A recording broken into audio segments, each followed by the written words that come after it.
721. Damar tidak bisa menolak untuk pergi kali ini.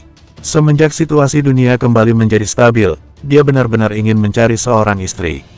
Menurutnya, Lilia adalah orang yang paling cocok dengannya, tetapi Lilia sepertinya tidak memiliki pemikiran seperti itu. Damar merasa bahwa kencan buta mungkin juga adalah kesempatan yang bagus untuknya. Tidak ada yang tahu apa yang akan terjadi di masa depan. Setidaknya, dia harus mempunyai seorang anak demi keluarganya. Setelah memikirkan hal ini, dia tidak menolak lagi untuk pergi kencan buta. Pada siang hari berikutnya, Maya menyuruh Damar mengenakan setelan jas. Damar belum pernah mengenakan jas sebelumnya, namun karena dia adalah seorang Night Watcher, dan dia juga telah minum susu naga, maka dia terlihat lumayan sopan dan ganteng saat ini. Karena takut dikenali oleh orang, Damar mengenakan masker, kacamata hitam dan topi. Dia bergegas menuju ke restoran yang telah dipesan oleh ibunya. Dia membawa satu kartu ATM. Kartu ATM itu adalah milik Navis Group, dan limit kartu ATM tersebut tidak ada batasnya. Dia mengendarai mobil dan menuju ke tujuannya. Tujuannya ada di sebuah restoran kelas atas di kota LH. Ketika Damar berjalan masuk, pelayan di dalam restoran meliriknya sebentar kemudian mengerutkan kening. Dia berpikir bahwa Damar adalah seorang paparazi, karena pakaiannya terlalu berbeda dengan yang lain. Namun, dia tidak mengusir Damar. Lagi pula, Damar berpakaian bagus juga. Pelayan itu bertanya padanya, "Pak, apakah sudah ada janji sebelumnya?" "Meja 16. Kata Damar dengan tenang. Pelayan mengulurkan tangannya dan berkata, "Baik, silakan." Damar mengikutinya dan menemukan tempat duduknya di dekat jendela lantai 2. "Apakah Anda ingin memesan sekarang?" Pelayan itu memegang menu dan bertanya sambil tersenyum. "Masih ada satu orang lagi, aku akan memesan setelah dia tiba." Damar menggelengkan kepalanya. Pelayan mengangguk dan berkata, "Oke, panggil saya jika Anda butuh sesuatu." Sikap pelayan itu cukup sopan. Ketika dia pergi, Damar segera mengeluarkan ponselnya dan menemukan grup kecil tim 11.762. Dia mengetik, "Sialan, teman-teman, tolong bantu aku. Siapa yang memiliki pengalaman kencan buta, tolong berikan saran." Sebenarnya, Damar memang memiliki pengalaman kencan buta sebelumnya. Tetapi pemikiran Damar sudah berbeda sekarang. Damar benar-benar ingin mencari seseorang untuk dinikahi. Jadi dia juga ingin menemui gadis yang baik.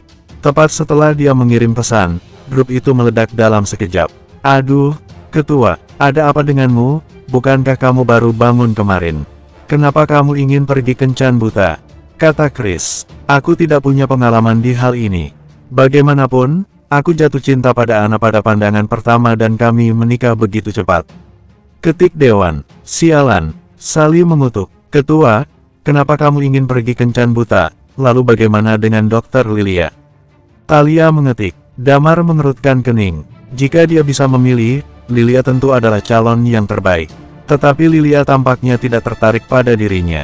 Damar juga merasa sangat tidak berdaya. "Damar, apakah kamu ingin mempertimbangkanku?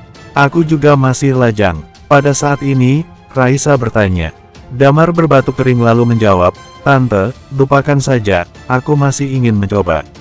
"Persetan, sudah. Wanita itu belum datang, tolong beritahu aku apa yang perlu diperhatikan." Damar bertanya, "Sial, 2 kencan buta berturut-turut hari ini, ada 1 kencan lagi malam ini. Lalu bagaimana?" Chris bercanda, "Nanti kamu boleh menunjukkan wajahmu yang tampan itu. Setelah itu, lempar kartu ATM dan asetmu di atas meja. Gadis itu pasti ingin berhubungan denganmu. Jangan omong kosong, ibuku berkata bahwa belum tentu ada wanita yang bersedia bersamaku. Aku terlalu berbahaya sebagai Night Watcher. Kebanyakan wanita ingin mempunyai kehidupan yang lebih stabil." Damar mengetik lagi. Chris dengan cepat membalas, "Jangan dengarkan ibumu, kamu cukup menamparkan asetmu di atas meja saja. Gadis itu pasti senang. Jika kamu mati suatu hari nanti, dia akan segera mewarisi hartamu." Damar tidak tahu membalas apa lagi. Mungkin karena Lilia sedang melakukan operasi atau hal lain, dia tidak mengatakan sepatah kata pun di grup dari awal hingga akhir. "Apakah kamu di sini untuk kencan buta?" Pada saat ini, sebuah suara terdengar di samping Damar. Damar menoleh dan melihat 2 orang yang berdiri di sampingnya. Gadis itu tidak berbeda dari foto, dan bahkan aslinya lebih cantik. terutama postur tubuhnya yang memang cukup seksi. Melihat Damar mengenakan masker dan kacamata hitam, alis gadis itu sedikit berkerut. Dan di sampingnya, berdiri seorang pria yang sangat muda, yang tampak berusia 27 tahun. Dia mengecat rambut kuning dan tampak tampan. Ketika Damar melihat mereka berdua berdiri bersama, dia merasa bahwa mereka benar-benar seperti pasangan yang cocok. "Ini temanku, karena kencan buta, dia datang untuk melihatmu. Apakah kamu tidak keberatan?" tanya gadis itu sambil tersenyum. Damar terdiam sejenak, kemudian menjawab, "Aku tidak keberatan." Pria itu tersenyum pada Damar, dan kemudian mengambil inisiatif untuk duduk di seberang Damar bersama dengan gadis itu. Dia melihat Damar tidak bermaksud melepas maskernya, dan dia langsung mengernyit. Gadis itu segera memperkenalkan dirinya, "Nama aku Joyce, ini sahabatku Dylan." "Boleh tanya siapa namamu?" "Namaku Damar." Damar menjawab dengan tenang. "Damar." Dylan memandang Damar dengan heran. "Ini menarik, namamu sama dengan pahlawan manusia saat ini. Tapi auramu berbeda jauh dengannya. Apa kamu mengaguminya?" Damar bertanya dengan heran. "Untuk apa kagum padanya?" Dylan berkata dengan kesal, "Kenapa mereka tidak mengalah saja pada gos-gos itu? Dari waktu ke waktu, selalu saja membuat kekacauan. Kami hanya ingin hidup dengan tenang. Mungkin setelah mengalah, bos akan membiarkan kami bertahan hidup." Ketika mendengar ini, Damar sedikit mengernyit. Dan Joyce jelas tidak bermaksud terlibat dalam topik ini.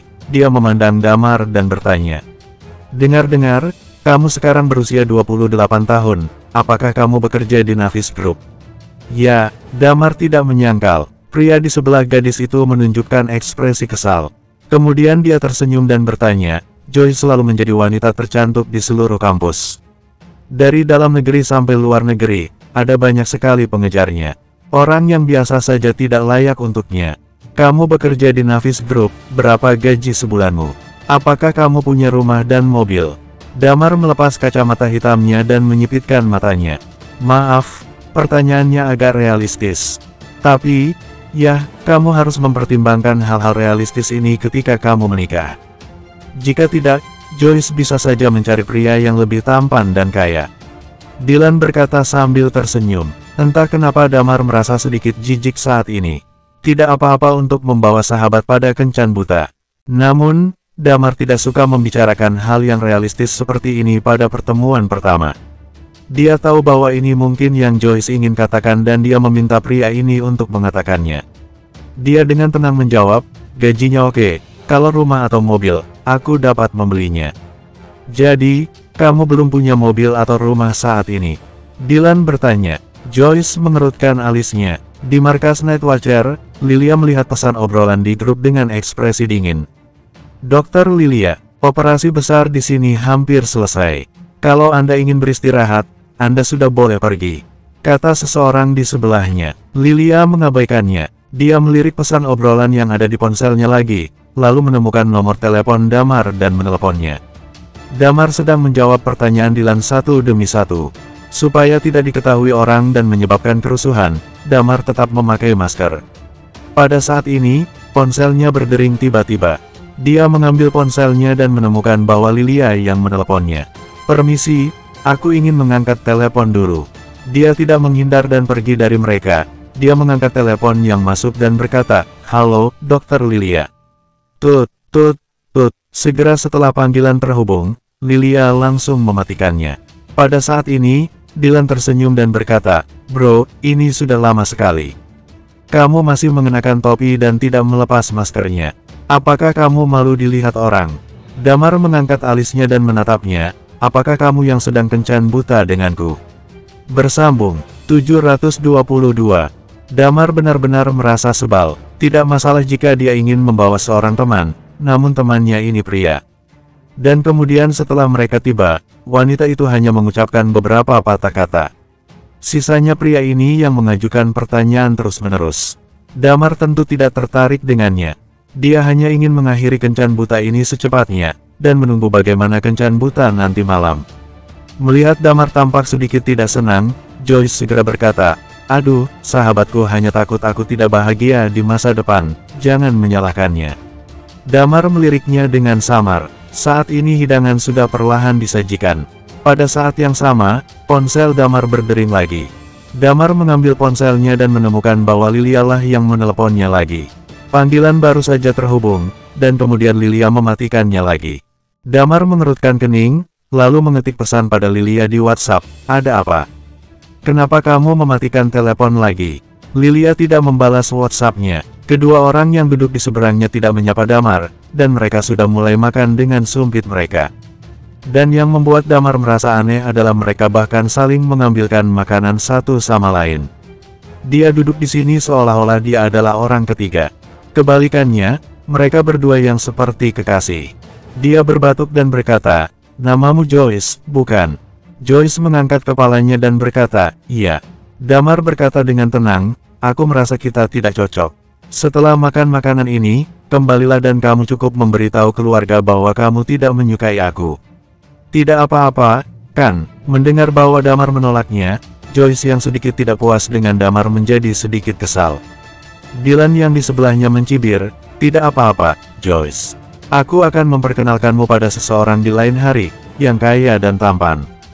Joyce melirik Damar dengan ringan dan berkata, "Oke, kalau begitu kamu bisa pergi ke kasir. Aku yang membayar." Damar meringkuk bibirnya dan berkata, "Kita bertiga berpatungan saja, aku akan membayar sepertiga dari tagihan." Joyce dan Dylan tercengang, wajah Joyce menunjukkan sedikit ketidakpuasan. Dylan mengolok-oloknya, "Ternyata kamu miskin, bahkan cuma bisa berpatungan. Sudah berusia 28, pasti hanya seorang karyawan kecil di Navis Group." Damar malas untuk meladeninya, dia merasa sedikit lapar ketika melihat makanan di atas meja. Dia melepas maskernya dan berencana untuk mencicipi hidangan ini. Begitu dia melepas maskernya, ponselnya berdering lagi. Sama seperti sebelumnya, ketika Damar mengangkatnya, panggilan segera dimatikan. Lilia sepertinya tidak ingin berbicara dengan Damar. Namun, dia mungkin ingin mengganggu kencan buta Damar dengan sengaja, dan dia ingin mengacaukan kencan buta itu. Ketika Damar merasa sikap Lilia agak aneh, Joyce dan Dylan yang di seberang memandangannya dengan terkejut.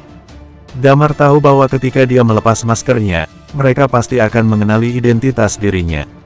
"Kamu, benarkah? Kamu adalah si Damar itu?" Dylan terkejut, dia terlihat sedikit panik. Joyce juga tampak terkejut. Damar melirik keduanya dengan samar, lalu dia mengambil sesuatu ke piring makannya. Setelah memakannya dengan cepat, dia menengadah dan berkata pada Joyce, "Aku akan membayar sepertiga dari tagihan, dan sisanya kalian bisa membayar sendiri. Kita benar-benar tidak cocok, silakan kembali dan beritahu pada orang tuamu." Setelah selesai berbicara, dia melirik Dylan di sebelahnya dengan ringan, "Dan juga, jika kamu ingin pergi kencan buta lain kali, jangan mengajak sahabat laki-lakimu bersamamu." Dia terus berdengung seperti lalat, seolah-olah dia yang kencan buta. "Tentu saja, kalian berdua cukup cocok. Sebenarnya, kamu tidak perlu kencan buta." Joyce tiba-tiba menjadi cemas. Pria ini adalah Damar. Terlepas dari identitasnya sebagai pahlawan, aset yang dia miliki cukup menakutkan. Ketika Nightwatcher merekrut orang-orang muda untuk bergabung, Nightwatcher mengumumkan informasi aset Damar. Dia adalah pemegang saham di belakang Navis Group, dan lain-lain. "Dia hanya sahabatku, kami tidak memiliki hubungan lain." Joyce lekas menjelaskan padanya, dia memang tidak menyukai Damar sebelumnya, tetapi ketika Damar benar-benar melepas maskernya, dia langsung menyesali saat mengetahui identitasnya. Dia menyesal untuk membiarkan Dylan menginterogasi Damar barusan, dan menyesal membawa Dylan ke sini. Sebenarnya, dia punya alasan untuk membawa Dylan. Dylan tampan dan kaya, dia yang menjadi pembanding selama kencan buta. Hanya saja dia tidak pernah menyangka bahwa kencan butanya sebenarnya bersama Damar. Damar tidak tertarik dengan penjelasannya. Dia terlalu malas untuk berhubungan dengan dua orang aneh ini. Setelah makan sedikit, dia mengenakan masker dan kacamata hitam. Kemudian, dia pergi ke kasir untuk membayar sepertiga dari tagihan. Dylan benar-benar terpaku, bahkan keringat mengalir di punggungnya. Pikirannya adalah gambaran Damar berperang dengan Ghost. Di dalam hatinya, Damar adalah seorang god killer yang ganas. Dan barusan ketika menghadapi Damar, dia menginterogasi dengan agresif. Untungnya, Damar tidak mempermalukannya, dia hanya mengucapkan beberapa patah kata. Melihat Damar pergi, Joyce mengerutkan bibirnya. Dia menatap Dylan dan berkata, "Apa yang kamu lakukan? Pria itu begitu baik, dan kamu membuatnya sangat marah. Aku tidak akan mengajakmu lain kali. Dylan sadar kembali, dan dia tersenyum masam. Bukankah kamu memintaku untuk datang dan bertanya tentang latar belakangnya? Aku tidak menyangka dia benar-benar damar. Joyce menginjak kakinya dengan kesal, hatinya penuh dengan rasa penyesalan. Damar tentu saja tidak tertarik dengan reaksi mereka selanjutnya. Dia berjalan keluar dari restoran setelah membayar. Dia berencana mencari warnet untuk bermain game, dan kemudian menunggu kencan buta saat malam harinya. Kencan buta di malam hari juga ada di restoran ini. Dia berdoa agar dia tidak menemukan orang yang aneh di malam hari nanti. Bip, bip, bip. Ponsel Damar tiba-tiba berdering lagi. Dia mengangkat telepon dan menemukan bahwa Lilia yang menelepon. Halo, Damar baru saja terhubung, dan Lilia langsung mematikan telepon lagi. Damar terdiam, dia menelepon Lilia kembali, tetapi Lilia langsung menolak panggilannya. Damar berjalan sambil membuka grup 11.762, dia mengetik, "Sial, aku bertemu dengan orang yang aneh tadi. Wanita itu cukup cantik, tapi dia datang ke kencan buta dengan sahabat laki-lakinya. Sialan, malah lelaki itu yang kencan buta denganku." Dia terus menginterogasi aku. Aku menjadi sangat marah lalu aku pergi setelah membayar sepertiga dari tagihan. Aduh, kencan butamu gagal. Chris memarahi, mereka tidak mengenalimu. Tempat kami duduk di lobi. Aku khawatir itu akan menimbulkan keributan. Maka aku tidak melepas maskerku. Jawab Damar, sayangnya, aku pernah bertemu dengan wanita seperti itu. Dia malu untuk bertanya dan kemudian membawa seorang teman bersamanya. Tapi ini pertama kalinya aku mendengar ada yang membawa sahabat laki-laki. Seru Chris. Di markas Nightwatcher, setelah membaca pesan-pesan yang muncul di grup WhatsApp, Lilia tersenyum ketika mengetahui kencan buta Damar tidak berhasil. Dan kemudian dia mendengus lagi, "Kamu bilang ada satu lagi di malam hari." Alis Lilia berkerut ketika membicarakan ini. Pada akhirnya, dia tampaknya telah mengambil keputusan. Dia mengeluarkan ponselnya, menemukan nomor Damar, lalu menelepon lagi. Di sisi lain, Damar melihat nama yang berkedip di telepon. Dia mengangkatnya lagi, "Dokter Lilia, jangan main-main denganku." Untuk apa kamu pergi kencan buta? Dasar kamu, kata Lilia dengan suara dingin. Orang tuaku yang memaksaku, aku tidak bisa menolaknya, aku ingin. Lilia memotong perkataannya, "Jangan pergi kencan buta nanti malam, ayo kita menikah." Bersambung, 723. Jangan pergi kencan buta nanti malam, ayo kita menikah. Kata Lilia. Damar merasa tubuhnya membeku saat ini. Menikah dengan Lilia, Damar pernah memikirkannya berkali-kali, karena Lilia yang membuatnya perlahan melupakan Gladys. Dan sejak dia menikah dan menceraikan Sisi, perasaannya terhadap Lilia bangkit kembali setelah ingatannya pulih. Tetapi sebenarnya, Damar tidak begitu memahami pikiran wanita, dia tidak tahu bagaimana perasaan Lilia padanya. Omong-omong, Damar hampir tidak pernah pacaran. Gladys hanya ilusi cinta pada saat dirinya remaja. Setelah menikah dengan Sisi, pengalamannya tidak begitu indah. Dia memang memiliki perasaan untuk Lilia, tetapi dia tidak berani membuat janji saat perang Ghost. Dan karena kepribadian Lilia yang dingin itu, ini membuat Damar selalu menahan diri.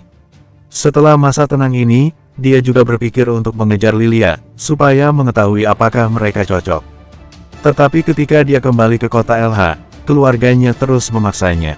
Mereka menyuruh dia untuk pergi kencan buta. Dia tidak tahu perasaan Lilia seperti apa, maka dia berpikir mungkin dia bisa menemukan wanita lain yang cocok. Namun sekarang, Lilia tiba-tiba berkata bahwa dia akan menikah dengannya. Ini membuat Damar sangat bersemangat. Dia menelan ludahnya dan bertanya, "Kamu, jangan berbohong padaku, apakah kamu tidak mau?" Lilia bertanya dengan nada dingin. "Mau, aku mau." Damar berkata sambil tersenyum, "Jadi, apakah kita berpacaran sekarang?" "Ya," suara Lilia terdengar sangat lembut. Damar sangat gembira. Sebelum dia sempat berbicara, Lilia berkata lagi, "Operasi di sini hampir selesai semua. Aku akan pergi ke kota LH pada malam hari nanti." "Oke," Damar berkata dengan penuh semangat. "Kalau begitu aku akan mematikan teleponnya." Lilia berkata, "Mari kita bicara lagi di WhatsApp." Suara Lilia tidak dingin seperti biasanya, bahkan terdengar ada sedikit rasa malu. Sebelum Damar menjawab, dia langsung mematikan telepon. "Hahaha, Sehabis menutup telepon, Damar benar-benar bersemangat. Akhirnya dia punya pacar. Dia sudah berusia 28. Selama dia menjadi Night Watcher, dia bertemu banyak wanita-wanita cantik. Tetapi ini adalah pertama kalinya dia mempunyai seorang pacar. Termasuk saat dia menikah dengan Sisi, dia sebenarnya hanya dimanfaatkan oleh Sisi. Sisi selalu meremehkannya pada saat itu, dan dia tidak merasa jatuh cinta sama sekali. Di markas Night Watcher, Lilia sedang berdiri di koridor dan memegang ponsel. Wajahnya yang awalnya dingin sudah memerah saat ini. Jarang sekali ada ekspresi malu di wajahnya. Dia adalah dokter terbaik untuk Night Watcher. Kepribadiannya sangat dingin, tetapi tidak peduli seberapa kuat dia tetap seorang wanita.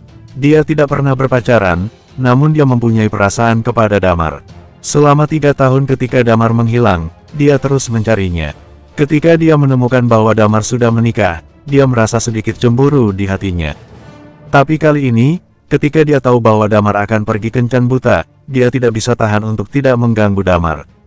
Dia sedikit takut kalau Damar benar-benar akan menikah setelah kencan buta, dan kemudian dia langsung memilih untuk meneleponnya. Dia mencoba yang terbaik untuk mengatakan itu dengan nada tenang, namun dia tidak bisa menahan ekspresi di wajahnya. "Ada apa denganmu? Kenapa wajahmu memerah?" Nidia berjalan keluar dari ruangan dan melihat wajah Lilia yang merah itu. Lalu, dia bertanya dengan penuh penasaran. Lilia jarang tersipu. Lilia dengan cepat menjelaskan, "Cuaca hari ini agak panas." "Agak panas." Nidia memegang pakaiannya dengan erat dan berkata, "Kenapa aku merasa sedikit kedinginan?" Kemudian dia tersenyum dan berkata, "Aku baru saja melihatmu menelepon seseorang. Apa kamu menemukan pacar, makanya kamu tersipu?" "Hei, sepertinya Kak Damar akan sedih untuk sementara waktu. Apakah kamu sudah selesai dengan pekerjaanmu?" Lilia menatapnya. "Aku akan pergi sekarang," Nidia berkata sambil tersenyum. Kemudian dia berbalik dan berjalan ke bangsal. Dia tiba-tiba bergumam lagi, "Siapa yang sangat beruntung." Tidak lama kemudian, Damar mengeluarkan ponselnya dan menemukan grup 11.762, lalu mengetik, "Aku mengumumkan sesuatu. Aku sudah punya pacar. Apa yang telah terjadi? Wanita yang menyadari identitasmu itu kembali lagi. Apakah kamu setuju? Jangan menerimanya, wanita seperti itu tidak pantas bagi Damar. Kenapa kamu tidak mengejar Dr. Lilia lagi? Mungkin saja dia akan menyetujuimu." Pesan-pesan di grup terus berputar. "Aku adalah pacarnya. Kita sudah berpacaran, dan kita akan bersiap-siap menikah." Lilia mengetik terlebih dahulu sebelum Damar mengumumkannya. Damar tersipu, dan kemudian dengan cepat membalas, "Ya, aku berpacaran dengan Dr. Lilia." Grup itu sesaat hening. Sekitar 2 menit, Chris baru mengetik, "Salam kakak ipar." Segera setelah itu, pesan grup itu meledak lagi. "Kapan kalian akan menikah? Kapan? Kapan akan punya anak? Dan siapa nama anak itu?" Anggota grup ini mulai berdiskusi. Damar menunjukkan senyum saat dia melihat pesan-pesan grup ini. Dia berjalan ke tangga di sebelahnya dan duduk di atasnya, menatap ponsel dengan sedikit konyol. Ada banyak orang yang datang dan pergi, dan ada beberapa orang yang melirik pria ini yang memakai kacamata hitam, masker dan topi ini. Tetapi mereka tidak tahu bahwa pria ini adalah pahlawan umat manusia, Damar dengan julukan God Killer itu. Damar melihat mereka mengobrol sebentar. Kemudian dia menelepon keluarga dan ingin memberitahu kabar baik ini. "Halo, Ibu. Ada apa? Apa kencan butamu sudah berakhir? Baru berapa lama?" Maya berkata dengan cepat di telepon, "Apa kamu tidak tertarik dengan gadis itu? Gadis itu cukup cantik dan postur tubuhnya bagus. Harapanmu jangan terlalu tinggi." "Tidak, gadis itu tidak cocok denganku. Dia bahkan membawa sahabat laki-lakinya bersamanya. Aku hanya makan sebentar lalu pergi dari situ." Damar berkata lagi, "Tentu saja ini bukan hal penting. Yang penting adalah aku sudah punya pacar sekarang. Damar, jangan pernah kamu mencari seseorang untuk membodohi ibu dan ayahmu lagi." Maya berkata dengan nada serius, "Damar, kamu benar-benar harus memikirkan ibu dan ayahmu. Kalau maksudku seandainya ada apa-apa yang terjadi padamu, apa yang harus ibu lakukan dengan ayahmu?" Damar terbatuk, "Aku benar-benar tidak berbohong pada ibu kali ini. Aku benar-benar punya pacar. Dia adalah dokter di tim kami dan dia bernama Lilia. Seharusnya ibu melihatnya di TV." Maya tertegun dan berkata, "Ya ibu ingat, tapi ibu merasa kamu yang meminta bantuannya untuk menipu kita lagi. Benar-benar bukan, Damar menjelaskan tanpa daya. Setelah menjelaskan untuk waktu yang lama, Maya mengangguk dan berkata, "Oke, ibu percaya kamu untuk saat ini, lalu kapan kamu berencana untuk menikah?" "Masih proses." Damar melanjutkan berkata, "Ngomong-ngomong, aku benar-benar tidak membohongi ibu kali ini. Jangan khawatir tentang itu. Aku akan mengajaknya pulang rumah ketika ada waktu luang. Orang tua masing-masing harus berkumpul untuk membahas masalah pernikahan ini." "Baiklah, kalau begitu, ibu akan membatalkan kencan nanti malam untukmu," kata Maya. "Ya, aku sudah punya pacar sekarang. Untuk apa aku menemuinya? Oh ya, aku tidak akan pulang untuk makan malam. Pacarku akan datang ke kota Elhan nanti malam, dan aku akan menjemputnya," kata Damar di telepon. Bersambung 724. Damar berbicara sebentar dengan ibunya, kemudian dia mematikan ponsel sambil menghela napas. Dia mencari di internet dan menemukan sebuah warnet, lalu dia pergi ke tempat tersebut dan menggesek kartunya. Karena peristiwa ghost akhir-akhir ini, pemilik warnet tidak melihat KTP Damar dengan teliti. Setelah membayar, dia menemukan posisi yang sepi dan duduk di sana. Dia bermain game sepanjang siang sambil mengobrol dengan Lilia di WhatsApp.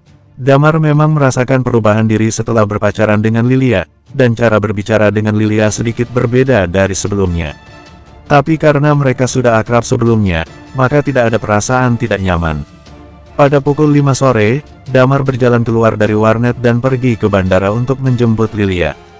Kemudian, mereka duduk di dalam sebuah restoran seperti pasangan biasa. Sehabis makan, mereka pergi untuk menonton film bersama. Pada malam hari, dia mengantarkan Lilia kembali ke villa di mana mereka berlatih sebelumnya. Keduanya duduk di sana untuk sementara waktu. Mereka mempunyai topik yang tidak pernah habis, namun sebagian besar topiknya tentang Night Watcher, Ghost, Dewan dan lain. Damar merasa tidak rela ketika dia harus pulang. "Pulanglah," Lilia berkata dengan wajah memerah di atas sofa. "Kamu harus menemani orang tuamu selama 2 hari ini, kita akan berangkat ke kota GC lusa." Meskipun Damar masih ingin bersama Lilia, tetapi kata-kata Lilia memang benar. Waktu yang dia habiskan bersama keluarganya terlalu singkat. Dia mengangguk dan berkata, "Oke, cepat pergilah," Lilia berkata sambil mendorong Damar keluar villa. Damar mengemudi pulang ke rumah. Saat ini sudah larut dan semua anggota keluarganya sudah tertidur. Setelah Damar mandi, dia melihat Lili yang berlari dari lantai atas. "Aku dengar kamu sudah berpacaran dengan Dokter Lilia." Lili bertanya dan menatapnya. "Siapa yang memberitahumu itu?" tanya Damar dengan heran. "Ibu dan ayah, mereka mencariku dan bertanya padaku tentang Dokter Lilia." Lili duduk di sofa dan berkata lagi, "Bukankah kamu selalu mengejarnya sebelumnya?" "Sebenarnya tidak seperti itu, kita saling menyayangi dan akhirnya berpacaran. Anak kecil sepertimu tidak akan mengerti ini." Damar duduk di sofa juga dan menunjukkan senyuman di wajahnya. Lili menatapnya dengan tanpa daya, lalu dia tiba-tiba memiringkan kepalanya dan berkata, "Kak, mungkin kamu bisa memperkenalkanku seorang Night Watcher. Aku ingin berpacaran dengan orang yang baik dan menikah kemudian." Dia pernah berpacaran dengan Tom untuk sementara waktu, tetapi akhirnya putus karena Tom bukan orang yang baik, dan Damar melarang mereka bersama. Lili masih lajang sampai sekarang. Damar mengelus dagunya dan berkata, "Aku tidak menyarankanmu untuk mencari pasangan dari Night Watcher. Bukankah kamu mengatakan bahwa situasi stabil untuk beberapa waktu berikutnya? Night Watcher cukup bagus, dan aku berencana belajar seni bela diri juga." Lili berkata dengan mulut cemberut, "Harusnya kamu memiliki banyak waktu luang, ajari aku seni bela diri." Damar terdiam, setelah berpikir, dia merasa itu adalah hal yang bagus juga untuk Lili. "Baiklah, aku akan mengajarimu kalau aku sudah tidak sibuk lagi," kata Damar. "Dan juga soal mengenalkanku pacar baru, aku ingin bertemu dengan pria yang kuat, tinggi dan tampan," kata Lili dengan semangat. Damar memandangnya dengan curiga dan berkata, "Lili, apa kamu ingin aku memperkenalkan Chris kepadamu?" "Chris?" Wajah Lili sedikit memerah. "Sebenarnya boleh juga, tapi kita harus lebih dekat untuk melihat cocok atau tidaknya." Setelah berbicara, dia berdiri dari sofa. "Lupakan saja, yang penting jangan lupa memperkenalkanku seorang pria." Melihatnya pergi, Damar merasa ada yang aneh dengannya. Pria yang kuat, tinggi dan tampan. Bukankah itu Chris? Chris bukan orang yang jahat, tetapi dia suka menjelajah dan menggoda gadis di mana-mana. Kepribadiannya sangat berbeda dengan Damar dan Dewan. Jika Chris tidak menggoda gadis lain lagi, tidak masalah bagi Damar untuk mencomblangkan mereka berdua. Tetapi, Damar tidak berpikir bahwa Chris akan berubah. Dia merenungkannya sebentar, lalu kembali ke kamarnya. Dia menetap di rumah selama 2 hari berikutnya. Tentu saja, dia mengobrol dengan Lilia di WhatsApp untuk sebagian besar waktu. Entah kenapa, semenjak mereka berpacaran, Damar selalu ingin berbagi segalanya dengan Lilia. Dan Lilia juga tidak bersikap dingin seperti sebelumnya. Dia sangat senang Damar membagikan segala sesuatunya dengannya. Waktu 2 hari berlalu dengan cepat. Pada keempat hari setelah kembali ke kota LH, Damar bangun dengan cepat dan bersiap-siap. Dia membawa kedua pedangnya dan meninggalkan ruangan diam-diam. Dia sudah memberitahu Maya kalau dia akan pergi hari ini. Dia akan menyelesaikan suatu misi untuk sementara waktu. Maya dan lain tidak banyak bertanya dan menyetujuinya. Sebuah mobil sedang menunggunya di pintu rumah. Itu adalah mobil yang dikendarai oleh Lilia. Damar bertanya setelah masuk ke mobil, "Di mana yang lain?" "Mereka menunggu kita di bandara. Selain anggota tim kita, Guntur juga datang ke sini. Kita bersepuluh akan berangkat bersama." "Bagaimana Second saat ini?" Damar bertanya padanya, "Bukankah dia juga menerobos ke tingkat dewa?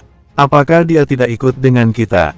Dia adalah kepala instruktur Night Watcher baru." Lilia menjawab, "Dia sangat sibuk." "Sayang sekali." Damar menghela napas. Bisa diperkirakan bahwa Burial Ground adalah sebuah tempat yang sangat cocok untuk berlatih. Ada begitu banyak ahli di 4 kelompok besar yang berhubungan dengan Burial Ground. Damar tidak tahu apakah dia akan memiliki kemajuan lagi setelah membuka Burial Ground. Jika berhasil, maka mereka akan mengirim Night Watcher yang bertingkat dewa ke sana.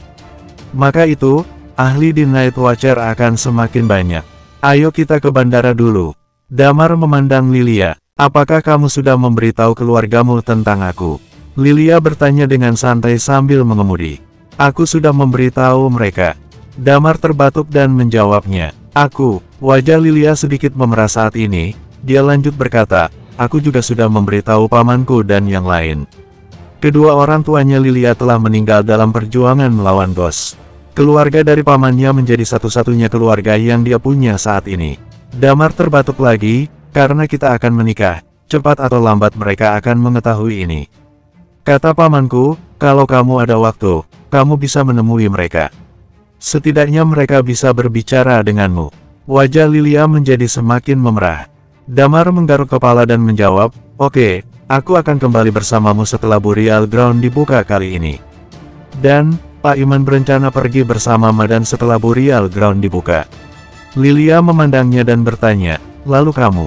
Apa rencanamu?" Aku belum mempertimbangkannya." Damar menghela napas dan berkata, "Lihat nanti saja. Kalau kamu akan pergi, aku akan menemanimu juga." Lilia terdiam sejenak, lalu berkata dengan pelan. Damar merasa ada aliran hangat di hatinya. Dia menggandeng tangan Lilia dengan erat. Lilia tidak mengatakan apa-apa, dan mengendarai mobil dengan satu tangan. Sekitar 1 jam kemudian, mereka berhasil tiba di bandara. Bersambung 725. Di Bandara Internasional LH, Damar dan yang lainnya mengambil jalan khusus dan mobil mereka langsung masuk. Setelah tiba di tempat tujuan, Damar menemukan bahwa ada sekelompok orang berdiri jauh di sana. Mereka sama-sama membawa sebuah kotak. Karena pengaruh Damar, kebanyakan orang juga memesan kotak untuk memasukkan pedang ganda ke dalamnya, dan membawanya di punggung mereka. Ketika Damar turun, Wadi tersenyum dan berkata, "Cekak, dasar yang berpacaran." Wadi adalah orang yang sangat ceria dan juga suka membual. Terutama setelah berhasil balas dendam, dia menjadi sombong. Chris berkata sambil tersenyum, "Cek, hebat sekali si ketua. Bahkan mendapatkan Dewi Night Watcher kita. Aku juga sangat bahagia dengan Ana. Ini pertama kalinya aku melihat wajah Dr. Lilia memerah. Aduh." Talia meledeknya sambil tersenyum. Guntur yang berdiri di samping merasa sedikit iri. Ugo memegang tasnya, dia memandang ke arah mereka sambil meminum anggur. Raisa menghela napas pelan dan berkata, "Chris, melihat mereka begitu bahagia, aku pun ingin berpacaran, maukah kamu mencoba denganku?" Astaga, Chris terkejut dan berseru, "Tante Raisa, jangan bercanda seperti itu. Aku sungguh kaget. Raisa memelototinya dengan kesal. Pada saat ini, Lung mencicit dan turun dari pelukan Lilia. Dia langsung menuju sisi Damar dan berputar-putar dengan semangat, lalu melompat ke atas bahunya. Damar mengelus bulu yang halusnya. Iya, sudahlah. Ayo kita berangkat ke tujuan, Burial Ground. Damar berkata. Adelio sudah menunggu mereka di atas pesawat. Mereka bersepuluh menaiki pesawat dengan lancar. Kemudian, pesawat lepas landas dari kota LH. Pesawat ini melaju dengan sangat cepat. Awalnya membutuhkan waktu 2 jam, sekarang mereka bisa sampai di tujuan dalam 1 jam. Night Watcher yang ada di kota GC telah menyiapkan mobil dan mengantar ke pinggir jalan seperti sebelumnya. Mereka kembali lagi ke tempat ini. Damar dan yang lain tiba di Flat Village saat ini. Kali ini, Mina sedang menunggu mereka di pintu masuk desa. Meskipun mereka pernah ke sini sekali, tetapi mereka tetap menghubungi 4 kelompok besar untuk menjemputnya. Untuk menghindari begitu banyak seluk-beluk yang tidak mereka ketahui di Gunung Siwa. 4 kelompok besar sudah mengatur dunia di luar gunung. Burial Ground masih belum dibuka, setengah dari mereka kembali ke Gunung Siwa setelah perang selesai. Ketika Damar kembali dan berhasil membuka Burial Ground, 4 kelompok besar dapat pergi dari tempat ini. Karena ada bantuan Night Watcher dan Wallace Mau di kota NJ, 4 kelompok besar dapat bergabung dengan masyarakat dengan lumayan baik. Setelah melihat Damar datang, Mina tersenyum dan berkata, "Aduh, kamu memang jenius, bahkan begitu cepat mencapai tingkat Undying Flame." Damar menoleh dan mengerutkan kening, "Di mana Balwin?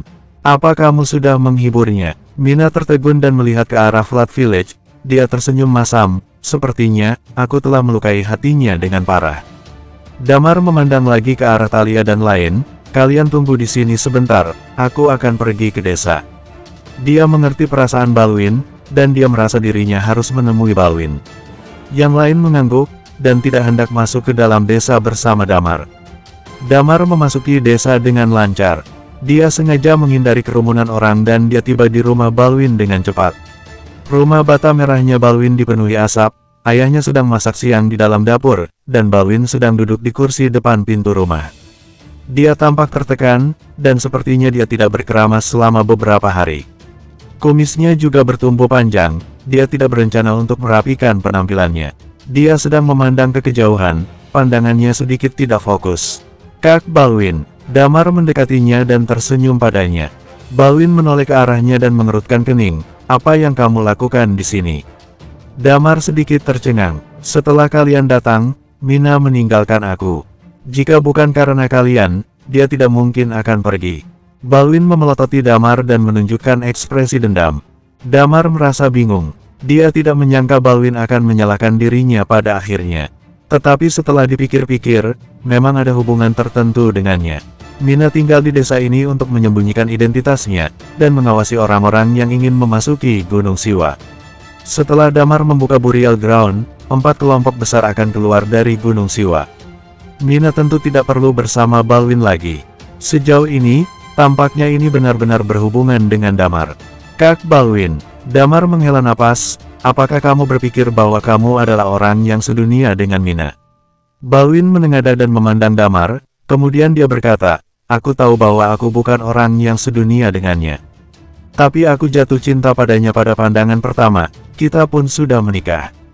Walaupun aku tahu itu hanya palsu, tapi aku tetap mencintainya, aku tidak bisa mengendalikan perasaanku." Nada bicaranya tidak gelisah, bahkan terdengar tenang. Tetapi air matanya mengalir ketika dia membicarakan ini. "Aku tahu, aku hanya orang desa yang bodoh, sedangkan dia adalah putri dari keluarga orang kaya. Aku tidak ada topik yang sama dengannya. Aku tahu dia akan meninggalkan aku cepat atau lambat. Tapi, aku tidak rela membiarkannya pergi. Aku sungguh tidak rela," kata Balwin. Seketika, Damar bingung harus mengatakan apa padanya. "Kak Balwin." Damar berkata, "Kalau kamu sudah tahu, kenapa kamu tidak pergi melihat dunia yang di luar dengan uang yang dia berikan padamu? Dunia di luar sangat luas, dan banyak wanita cantik di luar. Dengan uang yang kamu punya, kamu bisa menemukan wanita-wanita yang lain. Pergilah keluar, anggaplah ini jalan-jalan, dan habiskan uang yang dia berikan padamu." Kemudian, Damar mengeluarkan sebuah kartu. Kartu ini diberikan oleh Mina, dia berharap Balwin bisa menerima ini. Balwin melihatnya dan menerima kartu itu dengan sedih. Damar memberikan nomor teleponnya, lalu berkata, "Kamu bisa meneleponku jika ada masalah, aku akan membantumu sebisa mungkin. Aku datang ke sini hanya untuk melihat keadaanmu, aku akan pergi dulu." Balwin memandangnya, lalu melihat kartu yang di tangannya dengan gelisah. Damar tidak bisa berbuat apa-apa lagi. Tetapi baguslah kalau Balwin bersedia menerima kartu itu. Damar menepuk bahunya lalu berbalik badan dan berjalan menuju pintu desa. Matahari di siang hari ini sangat panas. Balwin sedang duduk di bangunan tertinggi di Flat Village. Dia memandang pintu masuk desa dari kejauhan, seolah-olah mengharapkan seseorang untuk kembali, tetapi orang itu tidak akan kembali. Bersambung 726.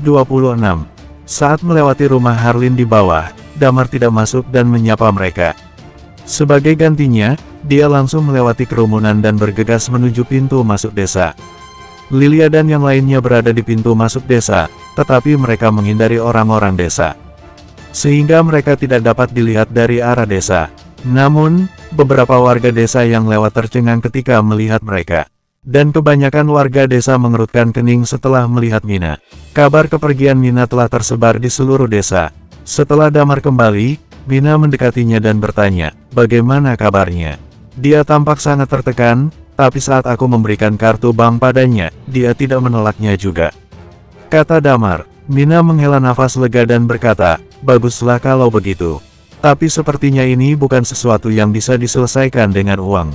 Balwin dan warga-warga di desa ini terbiasa miskin. Kebanyakan dari mereka tidak akan pergi dari desa ini. Mungkin mereka menginginkan uang, tapi tidak terobsesi juga. Balwin terus menabung uang, dia bahkan mengambil resiko untuk membawa orang luar ke pegunungan." Kemudian, dia memandang Mina dan berkata, "Dia melakukan itu demi membeli rumah di kota, supaya kamu bisa mendapat kehidupan yang lebih baik." Mina menghela napas pelan dan berkata, "Aku merasa bersalah padanya. Kami sudah hidup bersama selama 10 tahun. Aku memang memiliki perasaan padanya, tapi tidak sebagai suami istri. Kami bukan suami dan istri yang sah, dan aku hanya menganggap dia sebagai kakak aku. Aku tidak bisa menganggapnya sebagai suamiku. Dia memang tidak bisa, dan dia tidak perlu melakukan itu juga. Ini adalah urusan rumah tangganya, Damar tidak ingin ikut campur di dalamnya." Dia memandang yang lain dan berkata, "Ayo kita pergi ke gunung." Jalan menuju gunung masih cukup jauh, dan mereka tidak terburu-buru ke sana.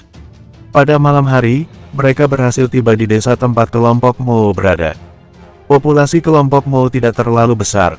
Saat ini, masih ada sekitar 20 orang yang di sini. Setelah Master Mo keluar dari gunung, dia tidak pernah kembali lagi. Dia dijemput oleh Roshi setelah perang dan menetap di kota NJ. Dia bersenang-senang di kota NJ, dan tidak ingin kembali sama sekali. Tetapi kelompok Mo masih harus menangani berbagai hal, termasuk menjaga Burial Ground, jadi Yeri tetap kembali ke sini. Damar dan yang lain membawa banyak makanan dari luar, dan banyak yang belum pernah mereka temui. Masih ada beberapa warga desa yang belum pergi, dan belum pernah mencoba makanan-makanan semacam ini sepanjang hidup mereka. Selain itu, Ugu juga membawa banyak anggur. Saat malam, mereka mengadakan perjamuan di desa kelompok Mo. Setelah makan dan minum cukup, mereka beristirahat di desa tersebut. Pada hari berikutnya, Yeri dan yang lainnya mengikuti Damar untuk pergi lagi ke Burial Ground. Ketika Damar dan yang lainnya menuju ke Burial Ground, pada saat yang sama, di sisi lain di markas Night Watcher, Iman dan Hugo sedang duduk di sebuah ruangan. Tangan Iman mengetuk meja dengan pelan, Hugo juga duduk di sana sambil tersenyum. Pandangan mereka semua mengarah ke depan. Dr. T sedang duduk di seberang mereka, dan masih ada beberapa perban di kepalanya. Dia tersenyum dan memandang Iman dan Hugo. "Aku awalnya memberi kamu waktu 3 hari, dan sekarang waktunya habis. Kamu harus memberi aku jawaban." Iman berkata dengan ringan, "Lakukan sesuatu untuk kami atau kamu akan mati." "Mungkin, aku punya cara yang lebih baik." Dr. T memandang Iman dan berkata, "Aku dapat menghubungi Ghost. Selama kalian memberiku peralatan, aku bisa menjadi mata-mata untuk Ghost. Tidak usah mengharapkan itu." Iman melengkung bibirnya, "Peralatan sudah diambil oleh Pak Desta. Itu hanya sia-sia. Peralatanku adalah pemborosan baginya. Banyak dari peralatan itu ditemukan olehku sendiri." Dr. T merasa kesal ketika membicarakan tentang penelitian ilmiah ini. Dia tidak bisa memahami materi itu, kata Dr. T dengan remeh. Kamu terlalu percaya diri. Iman berkata, meskipun kamu tidak memiliki Qi sekarang dan tidak bisa berbuat apa-apa. Tapi karena kamu tidak ingin bekerja untuk kami, maka aku akan membunuhmu. Keberadaanmu sangat berbahaya bagi kami. Tidak, Dr. T tersenyum tipis, jika tebakan aku benar. Kamu harusnya berencana kembali ke planet mereka bersamanya. Iman meliriknya dengan heran, dia mengangguk kepala dan berkata, memang seperti itu. Kalian mungkin bisa mempertimbangkan untuk membawaku ikut bersama kalian, usul Dr. T. Iman terdiam sebentar, dan Hugo menyipitkan matanya. Setelah beberapa saat, pedang binasa merah Iman perlahan ditarik keluar dari sarungnya. Dia berkata, aku sudah membaca buku harianmu. Kamu adalah anjingnya Ghost. Satu-satunya peranmu dalam hidup adalah memberi kami bantuan ilmiah. Inilah satu-satunya alasan aku membiarkanmu hidup. Aku selalu tidak suka dengan gayamu yang begitu sombong. Iman berkata lagi, apakah kamu benar-benar berpikir aku tidak akan membunuhmu? Aku mengakui bahwa kemampuan penelitian ilmiahmu memang sangat berguna. Tapi hanya itu saja, tingkatmu masih jauh dari seorang Undying Flame. Kamu tidak akan membunuhku. Dr. T masih terlihat percaya diri. Persetan kau. Iman sangat marah ketika dia melihat sikapnya yang acuh tak acuh. Dia langsung menghunus pedangnya. Pada siang hari, Damar dan yang lainnya berhasil tiba di Burial Ground. Setelah pertempuran terakhir, bangunan di Burial Ground banyak yang runtuh. Saat ini, ada banyak orang dari 4 kelompok besar yang sedang melakukan perbaikan. Namun, perbaikan belum selesai karena waktunya agak terlalu singkat. Mereka mengosongkan sebuah jalan. Cheat. Setelah rubah kecil kembali ke sini, dia menjadi bersemangat dan terus melompat-lompat. Entah apakah itu karena dia kembali ke tempat kelahirannya, atau karena Damar akan membuka Burial Ground. Hosea juga kembali ke sini, bagaimanapun, harus ada orang yang bertingkat Undying Flame yang menduduki Gunung Siwa. Melihat Damar dan yang lainnya datang, Hosea menyambut mereka dengan gembira dan berkata, akhirnya kalian datang. Damar tersenyum, lalu berkata, terima kasih atas bantuanmu saat pertempuran Ghost sebelumnya. Itu bukan apa-apa. Hosea melambaikan tangannya dan berkata lagi, ini semua untuk diri kita sendiri, kita semua satu umat. Jika kami tidak bertindak dan Ghost itu menang, cepat atau lambat Ghost akan menyerang Gunung Siwa. Setelah mengatakan itu, dia mengubah topik dan berkata, mari kita bicarakan Burial Ground. Kamu sudah mencapai tingkat Undying Flame untuk kali ini, dan kamu pasti bisa membuka Burial Ground. Burial Ground ini berisi harta yang tak terhitung jumlahnya. Selain tulang abadi yang banyak, ada juga warisan seni bela diri dari zaman dahulu. Dan bahkan, berisi banyak rahasia dunia kita. Tentu saja itu hanya tebakanku.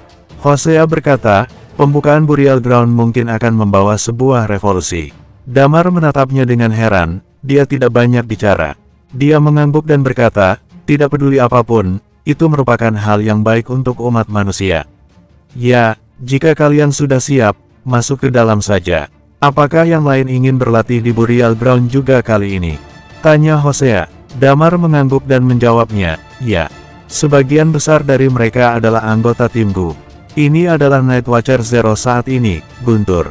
Seharusnya kamu sudah bertemu dengannya terakhir kali. Kami akan menunggu kabar baik dari kalian, kata Hosea. Damar mengangguk, dia memandang yang lain dan berkata, ayo kita pergi. Mereka berbalik badan dan memasuki Burial Ground lagi. Bersambung, 727. Cheat, di dalam agak redup, tapi untungnya Damar dan yang lainnya sudah mencapai di atas tingkat dewa. Penglihatan mereka di bawah kegelapan tidak terlalu terpengaruh. Selain itu, mereka juga membawa senter yang terang. Jadi tidak masalah untuk berjalan bebas di dalam. Lung telah tinggal di tempat ini selama bertahun-tahun, dia lebih mudah untuk bergerak di dalamnya. Damar dan yang lainnya melewati lorong rumit ini dengan cepat. Dari waktu ke waktu, Lilia dan yang lainnya mengeluarkan ponsel mereka untuk memotret gambar di dinding sekitarnya, yang semuanya adalah gerakan seni bela diri. Hampir setiap dinding memilikinya, dan terpelihara dengan sangat baik. Sial, kenapa aku merasa kita sama seperti perampok makam? Chris mengumpat sambil berjalan. Haha, jika kamu tidak ingin mengikuti kami, sebenarnya kamu bisa keluar. Sally berkata sambil tersenyum, ketua menerobos tingkat Undying Flame karena tempat ini, dan aku berharap aku juga bisa mencapai Half Undying Flame di sini. Chris meringkuk bibirnya dan berkata, aku dari keluarga perampok makam, aku sangat bersemangat sekarang. Damar merasa tanpa daya. Memang, Chris ditangkap oleh Night Watcher ketika dia sedang merampok makam. Dan kemudian dia bergabung dengan Night Watcher. Jika kamu tidak memberitahuku, aku benar-benar hampir lupa. Dasar kamu perampok makam, kata Sally. Tidak bisa jalan lagi. Pada saat ini, Guntur yang berjalan di depan mengerutkan kening. Damar mendongak, dia menyadari jalan di depan mereka telah runtuh. Dia menghela nafas, tempat ini seharusnya tempat Dr. T dan aku berkelahi sebelumnya. Lung, apakah ada jalan lain? Damar bertanya. Lung menggaruk kepalanya dengan cakar kecilnya, lalu berbalik dan berjalan ke arah lain. Semuanya terburu-buru mengikuti Lung. Setelah berjalan sebentar, bagian depan tiba-tiba menjadi terang. Damar dan yang lainnya dengan cepat mengikuti, dan mereka tiba di aula dengan lancar. Damar sangat mengenal tempat ini. Disinilah tempat di mana Damar jatuh sebelumnya. Pada saat itu, dia ditebas oleh pedang Jusman dan terluka parah. Dia datang ke sini dengan linglung, dan diselamatkan oleh Lung. Lung melompat ke bahu Damar dan menunjuk ke sebuah lorong yang ada di seberangnya. Masuk dari sana, Damar bertanya. Rubah kecil itu mengangguk. Damar menyentuh dagunya, lalu menghela napas. Aku pernah datang ke tempat ini terakhir kali. Tapi saat aku ingin turun, aku dihentikan oleh Lung. Jika kita mengikuti lorong ini, pasti akan berbahaya. Kalian jangan sampai tersesat. Pada saat itu, dia sudah mencapai perbatasan Undying Flame ketika dia bangun. Tetapi Lung tetap tidak mengizinkannya masuk, itu berarti bagian bawahnya sangat berbahaya. Di antara orang-orang yang datang kali ini, hanya Guntur dan Talia yang mencapai Half Undying Flame. Tingkat Lilia masih kurang sedikit, dan yang lainnya jauh lebih lemah. Namun, Lung tampaknya percaya pada Damar yang telah mencapai tingkat Undying Flame. Dia tidak menghentikan orang-orang lain untuk mengikutinya. Damar berjalan melewati aula ini dan memasuki sebuah lorong. Ada tangga di depannya, sepertinya mereka harus turun ke lantai berikutnya. Aku merasa proses penyerapan tulang padaku menjadi lebih cepat. Pada saat ini, Raisa tiba-tiba berkata, seharusnya ada suatu alasan di sini untuk mempercepat penyerapan tulang, kata Damar sambil menyentuh dagunya. Setelah Raisa menjadi tingkat dewa, kecepatan penyerapan tulang sebenarnya cukup lambat. Butuh hampir beberapa tahun atau bahkan 10 tahun untuk menyerap satu tulang. Tetapi baru saja, dia benar-benar berhasil menyerap sepotong tulang. Anggota 4 kelompok besar dapat mencapai tingkat Hot Gas dan bahkan Half Undying Flame, sudah jelas itu berhubungan dengan Burial Ground. Damar sangat gembira dalam hatinya, dia tahu bahwa tidak peduli apapun, kekuatan timnya pasti akan mengalami peningkatan yang signifikan setelah ini. Aku sudah berbicara dengan Yeri sebelumnya. Dia mengatakan bahwa orang-orang dari 4 kelompok besar hanya dapat berlatih di satu aula, dan tidak boleh masuk ke dalam lagi. Dewan tiba-tiba berkata, ada juga orang-orang berani yang ingin mencobanya. Tapi setelah turun, tidak ada yang pernah kembali. Damar mengangguk. Sekelompok orang ini berjalan dengan hati-hati. Damar telah meliputi beberapa orang, dan melindungi mereka setiap saat. Yang mengejutkan mereka adalah tidak ada kecelakaan selama perjalanan. Dan setelah berjalan beberapa saat, tiba-tiba menjadi cerah di depan mereka.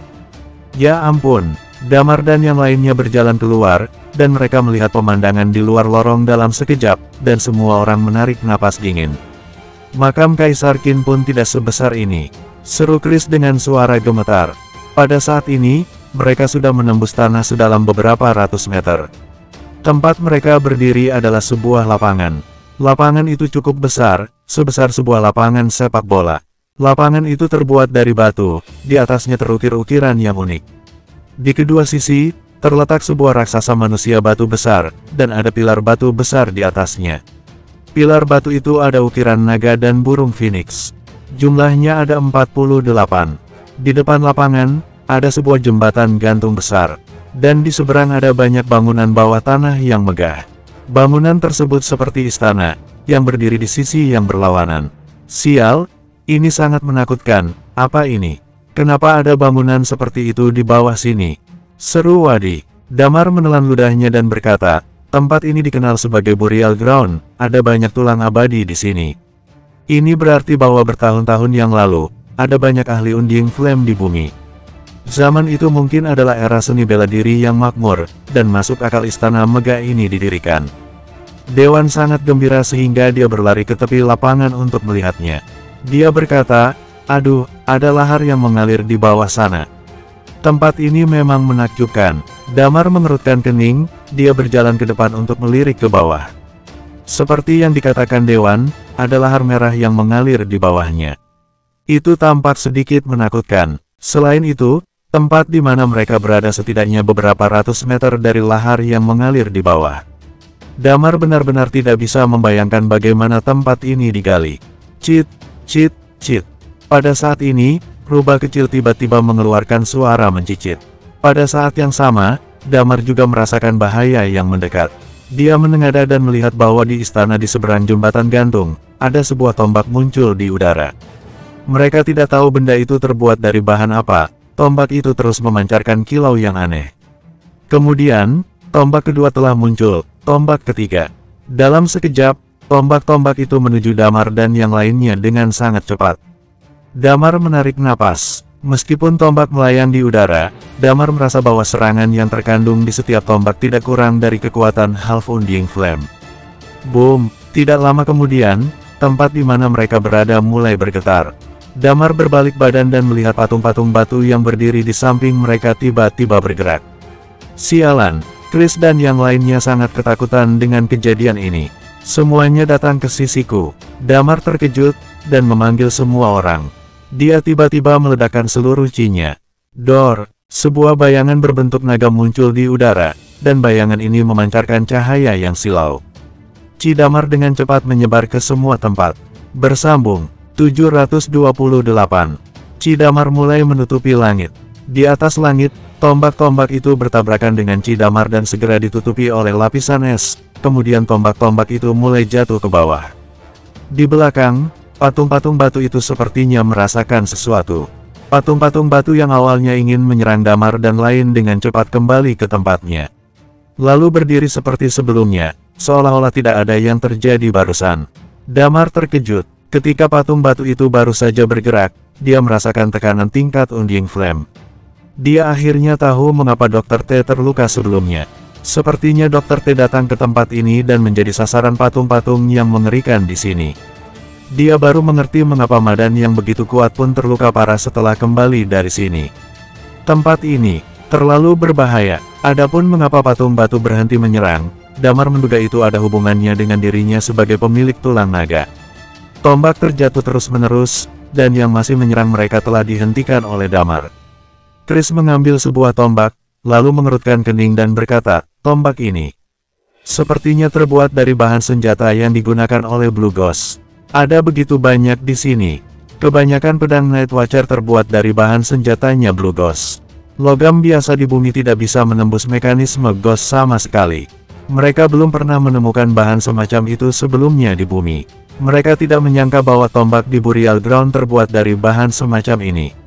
Akhirnya, semua serangan sudah berhenti, lalu Damar mengembalikan chi-nya. Dia menghela napas lega secara perlahan. Lung yang di sebelahnya terlihat sangat bersemangat, dia melompat kegirangan. "Sepertinya sudah berlalu," kata Lilia. Damar mengangguk. Jika pada saat itu, raksasa batu ini mungkin tidak akan melakukan apapun terhadapnya. Namun, dia pasti tidak bisa menahan serangan tombak ini. Sial, apa yang terjadi dengan orang-orang batu ini? Itu menakutkan sekali tadi, kata Wadi sambil melihat patung-patung batu di sekitarnya. "Aku tidak tahu. Hal-hal dari zaman kuno sudah benar-benar hilang." Damar menggelengkan kepalanya dan berkata lagi, "Sejauh mana peradaban mereka telah berkembang, dan berapa banyak Master Undying Flame telah lahir, mungkin tidak ada yang tahu tentang itu. Menurutmu, apakah ada sesuatu di antara kita dan zaman kuno? Bagaimana tepatnya Burial Ground ini terbentuk?" 4 kelompok besar, sepertinya tidak tahu banyak, kata Lilia sambil menyentuh dagunya. "Sayangnya, tidak ada ahli arkeolog di antara kita." Raisa tersenyum tipis dan berkata, "Kalau tidak, mereka mungkin sangat tertarik dengan tempat ini." Cit, cit, cit. Ketika Damar dan yang lainnya berbicara, Lung melompat ke jembatan gantung yang di depan. Damar tidak tahu jembatan tersebut terbuat dari bahan apa, dan dia merasa sedikit terkejut. Masih ada jalan panjang dari sini ke istana seberang. Tidak tahu berapa lama jembatan gantung ini tidak digunakan. Dan jika jembatan ini putus di tengah, mereka akan terjatuh ke lahar. Demi keselamatan, semuanya harus memegang tali logam di sisi ketika melewati jembatan. Kata Damar dengan serius. Yang lain mengangguk. Sekelompok orang ini berjalan ke jembatan gantung. Masih ada jarak 1 atau 200 meter ke sana. Damar dan yang lainnya bergerak sangat lambat, dan jembatan gantung bergetar dengan hebat. Untungnya tidak ada kecelakaan, mereka berhasil melewati jembatan gantung ini dan datang ke sisi lain. Apakah di dalam masih berbahaya? Damar bertanya sambil melihat Lung yang melompat ke tanah. Lung mengangguk, ini berarti bahwa di dalam masih berbahaya. Hal-hal yang kamu bawa untukku sebelumnya, apakah semuanya kamu dapatkan dari istana ini? Damar bertanya lagi dengan heran. Lung mengangguk lagi. Damar terkejut, benda-benda itu tidak ringan. Lung terlihat kecil, tetapi ternyata dia memiliki kekuatan yang begitu besar. Ketua, apakah kamu tahu cara membuka Burial Ground? Pada saat ini, Dewan tiba-tiba mengajukan pertanyaan yang sangat kritis. Damar menggelengkan kepalanya dengan bingung, dia tidak mengerti apa artinya membuka Burial Ground ini. Setelah membukanya, dia pun tidak tahu situasi seperti apa yang akan dihadapinya. Cit, rubah kecil itu menunjuk ke depan dan memberi isyarat kepada Damar dan yang lainnya untuk memasuki istana. Istana ini sangat luas, dan ada lebih dari satu tempat. Seluruh bawah tanah tampaknya telah dilubangi. Damar tidak bisa membayangkan bagaimana istana ini dibangunkan. Tetapi jelas bahwa tempat seperti itu telah didirikan di Burial Ground ini. Damar dan yang lainnya menaiki tangga, mereka sangat berhati-hati di setiap langkahnya. Mereka sampai ke sisi seberang dengan cepat. Karena serangan tombak yang mengerikan sebelumnya, mereka tidak berani gegabah dan hanya bisa maju perlahan. Tangganya sangat panjang, dengan total 99 anak tangga. Di bawah kepemimpinan rubah kecil, mereka berhasil tiba di depan gerbang merah 5. Di bagian atas gerbang, ada dua kata besar. Bone Palace. Damar menarik napas dalam-dalam, dia melihat rubah kecil di bawah dan bertanya, apakah di sini adalah tempat di mana tulang abadi disimpan? Lung mengangguk. Aku merasa, ada sesuatu yang menarikku dari dalam, seharusnya ada tulang abadi yang bisa aku gunakan. Pada saat ini, Guntur tiba-tiba mulai bernapas dengan cepat. Aku juga merasakannya. Talia juga berkata dengan semangat. Damar mengerutkan kening, dia bahkan tidak merasakannya sama sekali. Dia berpikir, mungkin karena dirinya sudah mencapai Undying Flame, jadi permintaan akan tulang abadi tidak begitu besar. Tulang abadi tidak perlu pada tingkat Undying Flame. Ketika Damar meninggal, tulangnya juga akan berubah menjadi tulang abadi. Damar menghela napas lega, lalu meletakkan tangannya di gerbang itu. Pada saat yang sama, dia mengerahkan sedikit kekuatan dan mendorongnya ke dalam. Markas besar Night Watcher. Iman berjalan keluar dari sebuah ruangan sambil mengumpat. Dasar si Dr. T ini, dia bahkan masih menyombongkan diri pada saat ini. Kenapa kamu menghentikan aku tadi? Bukankah lebih baik kalau aku memenggal kepalanya? Orang seperti itu mungkin melakukan banyak kejahatan. Tapi jika dia hidup, dia dapat menciptakan sesuatu yang lebih berguna. Kamu sama seperti Damar, kalian terlalu impulsif. Hugo menghela napas. Bukankah dia tidak mau? Iman berkata tanpa daya, lalu kita harus membiarkannya tetap hidup. Nanti kita akan bicarakan masalah ini lagi, aku punya caraku sendiri. Selain itu, aku punya sesuatu yang ingin kukatakan padamu. Hugo memandang Iman dan berkata, soal kita pergi ke dunia Madan, sebenarnya, lebih baik kalau kita membiar Damar dan anak-anak muda lain yang pergi. Iman bertanya, apa maksudmu? Apa kamu ketakutan? Kita yang akan pergi ke sana. Tidak, Hugo menghela napas dan berkata, satu hal yang harus kamu akui adalah bahwa kamu sekarang tidak sekuat Damar. Dan kemajuanmu di masa depan juga terbatas. Apa tujuanmu pergi ke dunia itu? Membunuh 4 kelompok besar, bukan? Apa kamu berpikir ini bisa berhasil dengan Madan dan kamu saja? Bahkan kalaupun tidak berhasil, kita tetap harus mencobanya. Damar masih muda, dia tidak perlu melakukannya. Iman mengerutkan bibir, tidak apa-apa kalau mati. Selama Damar ada di sini, maka masih ada harapan di masa depan. Kamu memang tidak takut mati. Yang aku pikirkan adalah, dia saja yang pergi dan aku berharap dia dapat menyelesaikannya sepenuhnya. Dan kita juga dapat sepenuhnya menghilangkan krisis Ghost itu. Hugo berkata dengan pelan. Bersambung, 729. Ketika pintu gerbang dibuka, tiba-tiba semerbak bau yang aneh menyeruak dari balik gerbang itu. Huek, hampir semua orang merasa mual di saat yang bersamaan. Ada tercium bau asam di dalam ruangan itu. Mungkin ini alasan mengapa pintu itu tidak dibuka selama bertahun-tahun. Damar lalu menatap Lung, namun Lung malah terlihat sangat bersemangat dan terlihat biasa saja dengan bau menyengat ini. Sepertinya dia sudah terbiasa dengan bebauan seperti ini. Lung pun seketika langsung berlari masuk ke dalam.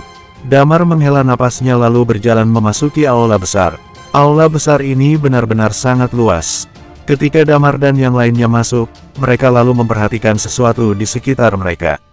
Tiba-tiba, lampu minyak pun menyala dan menerangi seluruh aula besar. Damar dan yang lainnya masuk dan mereka mulai merasa sesak. Meskipun ini adalah Bone Palace, tetapi ada banyak kedudukan suci di seluruh aula besar ini. Di balik semua kedudukan suci, ada sebuah kotak dan mangkuk yang tertata di sana. Kedudukan suci itu begitu banyak berjajar rapat. Jika dilihat sepintas, mungkin setidaknya jumlahnya ada sampai ribuan. Damar menarik napasnya dan melihat ke sekeliling. Saat ini, Damar pun melihat bahwa beberapa orang lain juga sedang menelusuri tempat itu. Talia langsung menuju ke hadapan pusara suci lalu berkata, tulang abadi itu mungkin seharusnya ada di dalam kotak ini. Damar pun tertegun lalu menghampirinya untuk melihatnya. Ada beberapa baris tulisan kuno yang tertulis di pusara suci itu.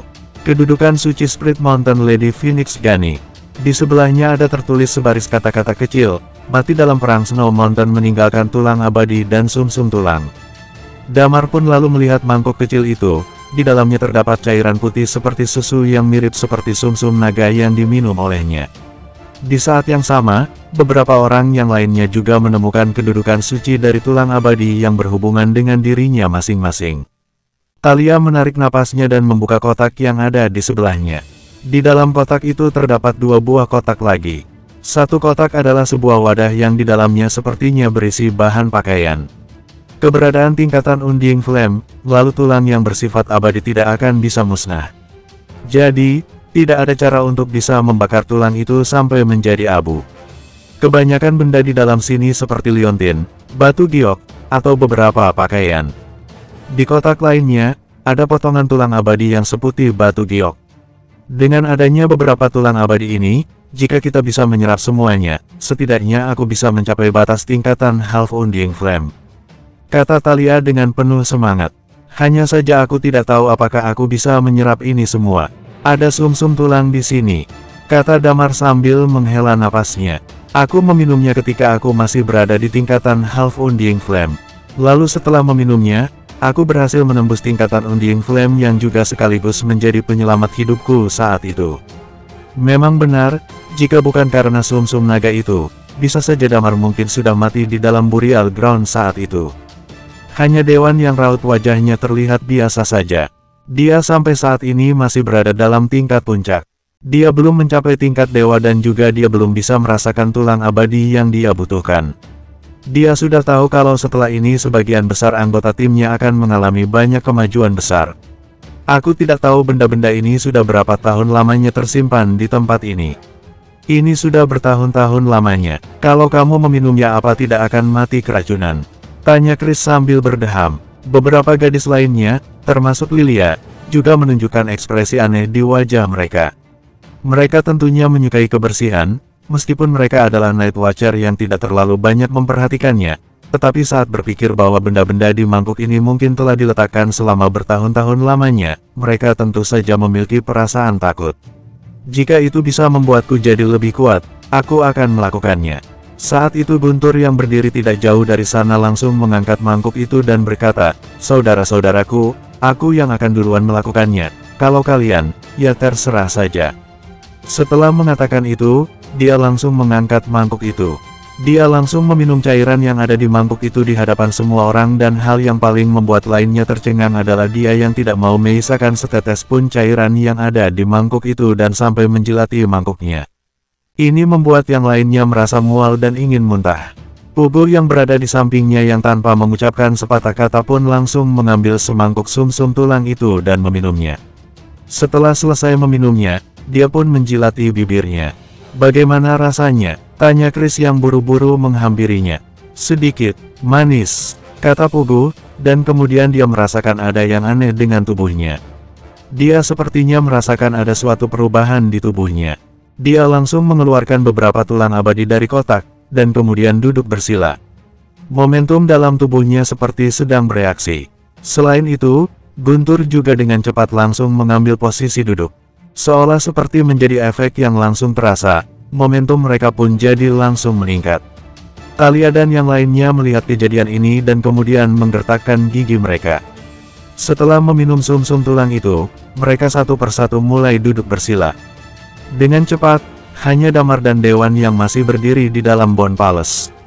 Setelah Damar mencapai tingkat Undying Flame, daya tarik akan tulang itu padanya jadi menghilang. Sedangkan Dewan, di sisi lain dia belum mencapai tingkat dewa dan tidak bisa melakukan penyerapan terlalu banyak. Dewan lalu berkata dengan iri, aku benar-benar iri pada mereka. Damar lalu menepuk bahunya dan berkata, kamu itu berbeda dari mereka. Sekarang Padesta dan Anita sedang meneliti peluru baru. Jika penelitian mereka sudah keluar, kamu bahkan bisa menjadi ancaman bagi tingkatan Undying Flame.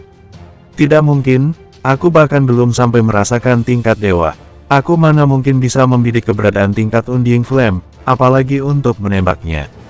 Tingkat puncak sepertiku tidak memenuhi syarat untuk menembak dan menghadapi tingkatan Undying Flame, kata Dewan sambil menghela napasnya.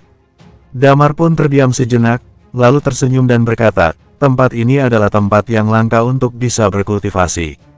Kamu juga bisa untuk mencobanya dan siapa tahu kamu bisa mencapai tingkat dewa. Dengan ini kamu bisa mempercepat penyerapan tulang, dan mungkin saja bisa menambah penyerapan batu energi, jadi seharusnya kamu membawanya beberapa ke sini. Aku membawanya, kata Dewan dengan tatapannya seketika berbinar, aku akan mencoba. Lalu dia pun duduk bersila. Ke-10 orang yang datang itu sama-sama sedang melakukan proses kultivasi. Damar hanya tersenyum pada mereka tanpa mengganggu mereka, dan kemudian mulai melihat-lihat barisan-barisan kata yang tertulis di pusara suci itu. Kedudukan suci Spirit Mountain Gambit, mati dalam peperangan Snow Mountain, meninggalkan tulang abadi dan sumsum tulang. Ada tanda seperti itu di tempat Guntur meminum sumsum tulang barusan. Damar pun terus melihat-lihat. Kedudukan suci Laran Mountain Zara, mati dalam peperangan. Kedudukan suci Spirit Mountain Yansen, mati dalam peperangan Snow Mountain. Damar memperhatikannya perlahan. Dia menemukan bahwa sebagian besar orang di tingkat Undying Flame itu mati di beberapa tempat, dan semuanya mati dalam peperangan. Muncul sebuah rasa penasaran dalam hatinya. Sebenarnya perang macam apa yang bisa membuat begitu banyak ahli Undying Flame ini semuanya mati? Terlebih lagi, sepertinya tidak ada sejarah seperti itu dalam catatan sejarah negara ini. Bahkan jika beberapa sejarah rahasia tidak diketahui oleh orang luar dan disembunyikan oleh orang lain, tetapi benda-benda tersembunyi itu pasti tidak termasuk ke dalam Night Watcher. Damar mengerutkan dahinya. Dia bahkan memikirkan beberapa mitos kuno. Tentu saja, dia sendiri pun tidak bisa melakukan pembuktian untuk hal itu. Damar begitu penasaran, di zaman dahulu kala, di bumi ini bahkan sudah ada peradaban seni bela diri yang hebat. Di zaman itu, bahkan sudah ada banyak yang mencapai tingkat Undying Flame. Damar memperhatikannya sedikit demi sedikit. Tiba-tiba, matanya tertuju pada satu pusara suci yang berada di tengah, peringkatnya lebih tinggi dari yang lain. Jauh lebih besar, kotak yang berada di sebelah peringkat itu sudah dibuka, dan mangkuk yang berisi sumsum tulang di sebelah kotak itu pun sudah kosong. Sedangkan di atas peringkat itu terlihat ada beberapa baris tulisan. Makam Kaisar Vas. Di sebelahnya, ada lagi sebaris kata-kata kecil. Mati karena serangan meteorit dari luar langit. Menyisakan tulang naga, tulang abadi, dan sumsum naga. Melihat sampai di sini, hati Damar sedikit tergerak. Sudah jelas jika berarti sumsum naga yang telah dia minum dan tulang abadi yang telah dia serap sekarang ini semuanya merupakan peninggalan dari leluhur ini. Sampai batas tertentu, dia sendiri seperti telah mendapatkan warisannya. Damar pun lalu menurunkan tasnya. Di dalam tasnya itu, ada sebuah teknik bela diri yang diberikan Lung padanya saat itu. Pada saat itu, Lung meminta Damar untuk berlatih, tetapi Damar terlalu sibuk saat itu dan tidak jadi berlatih sepanjang waktu. Ketika dia melihat tulisan itu, dia pun tidak bisa menahan dirinya untuk tidak mengeluarkannya. Dia meletakkan teknik bela diri itu dan Rusty Sword yang berada di punggungnya ke depan pusara suci itu, dan kemudian berlutut di hadapannya. Bersambung, 730. Melihat pusara suci yang berada di hadapannya, Damar langsung berlutut dan berkata, "Leluhur Kaisar Vas, meskipun kita belum pernah bertemu, tetapi tulang naga dan sumsum naga yang kau tinggalkan telah menyelamatkan hidupku dari bahaya berkali-kali. Aku berterima kasih padamu. Anggap saja aku sudah menjadi sebagian dari muridmu." Memang benar Damar tidak bisa membendung rasa terima kasih mendalam yang tiada habisnya untuk leluhur yang meskipun dia belum pernah bertemu dengannya sama sekali. Jika tidak ada tulang naga itu, mungkin satu-satunya jalan yang bisa ia tempuh adalah hanya dengan mengikuti jalan iman, dengan senyum pahitnya dan berubah menjadi Undying Flame. Akan tetapi untuk menempuh jalan itu membutuhkan banyak waktu, sedangkan dengan menyerap tulang abadi, maka akan membuat semuanya datang dengan cepat. Jika tidak ada tulang naga, peningkatan Damar mungkin tidak akan berjalan secepat ini. Bahkan mungkin saja dia sudah lama mati, saat dimulainya dengan saat berperan di kota NJ, mungkin saat itu dia sudah mati. Tetapi berkat peningkatan yang dia dapatkan dari tulang naga, dia mampu melewati krisis lagi dan lagi, hidupnya kembali diselamatkan dengan sumsum naga, dan bertarung melawan Ghost beberapa kali dengan mengandalkan tulang naga dan sumsum naga. Langkah demi langkah dia lalui sampai akhirnya dia mencapai tingkat Undying Flame. Bukan sebuah hal yang berlebihan untuk mengatakan bahwa dia seperti telah diwarisi. Oleh karena itu, penghormatan Damar ini dapat dianggap benar-benar tulus dari hati. Setelah melakukan penghormatan, Damar kembali berkeliling di Bone Palace lagi. Adapun tentang teknik bela diri itu, Damar masih belum berencana untuk berlatih. Apa yang dia latih sekarang telah selesai. Tidak peduli seberapa bagus dia berlatih teknik bela diri itu, peningkatannya terbatas, dan rasanya itu juga cukup membuang-buang waktu. Di dalam Bone Palace, tidak berpengaruh sama sekali terhadap Damar. Dia menatap Lung dan bertanya, "Lung, apakah kamu tahu bagaimana cara membuka Burial Ground ini?" Tujuan kedatangannya adalah untuk membuka Burial Ground, tetapi dia tidak tahu bagaimana cara membukanya.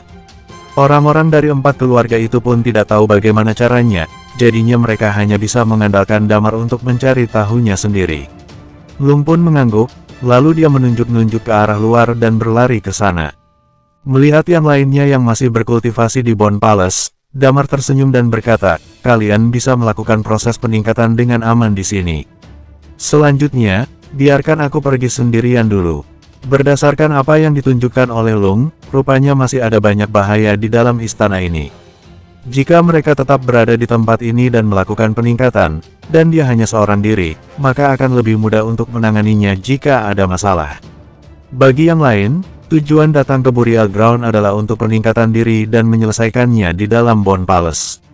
Tidak ada keraguan bahwa ketika Damar membuka Burial Ground dan membawa keluar tulang abadi dan beberapa sumsum tulang ini, maka mudah bagi semua orang untuk menjadi kuat. Dan juga, seperti keberadaan beberapa Half Undying Flame, bahkan ada kemungkinan untuk bisa langsung menembus ke tingkat Undying Flame.